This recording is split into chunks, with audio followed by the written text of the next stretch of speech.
Саламатсызбы, Садыр Нуркожоевич, урматтуу Камчей Кыдыршаевич.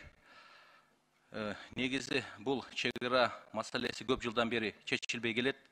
Мына бүгүн чечилүүнүн алдында турабыз. Жеке менин пикирим, бул өлкөбүздүн тарыхында өзгөчө окуялардын бири болуп эсептелет.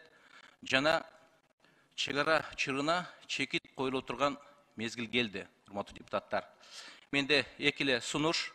Эгерде мына бүгүн Кудай буйруса маселе чечилип калса, ошо Өзгөн районунун жана Кара Суу районундагы ошо компроматка чектелген айылдарга өзгөчө мындай чегара статусуну берүү боюнча бир сунушту айтып элем. Себеби ошону кылсак бул мыйзам менен бекитилген, мыйзам менен кепилдиктер берилген, ал жерде көп кепилдиктер бар.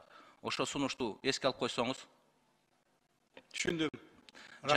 Жана экинчи маселе бул мына Кара Суу району боюнча ошол жерде өзүңүзгө белгилүү болгондой көп өзүңүз барып, ошол ынтымак айылында эли менен жолугушуп, түшүндүрүү иштерди жүргүзгөнбүз. Биз аны өзүбүз көргөнбүз, күбө болгонбуз.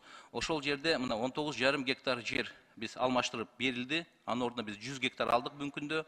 Бул баягы сиз айтып кеткендей 24 гектар бул Кара Суу шаарына берилди, жана 76 гектар бул Ак Таш айыл өкмөтүнө берилди. Ошол байланыштуу мына компроматтын кесепетинен бүгүнкү күндө 800 гектар жер Сабай айыл өкмөтүнөн сууга жери бүгүнкү күндө сазга айланып калды да. Бирок ошого карабастан 250 гектар бул уйлуш жер, ошо Сабай айыл өкмөтүнүн эли бүгүнкү күнгө чейин ошонун төлөмдөрүн төлөп келатат. 1000 сомго жакын.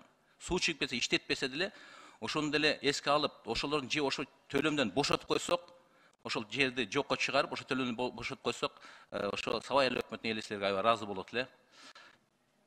Туура айтасыз, урматтуу Даниил Эрмекович, мына сиз комитет төрагасы болосуз, как раз бюджет комитет төрагасы.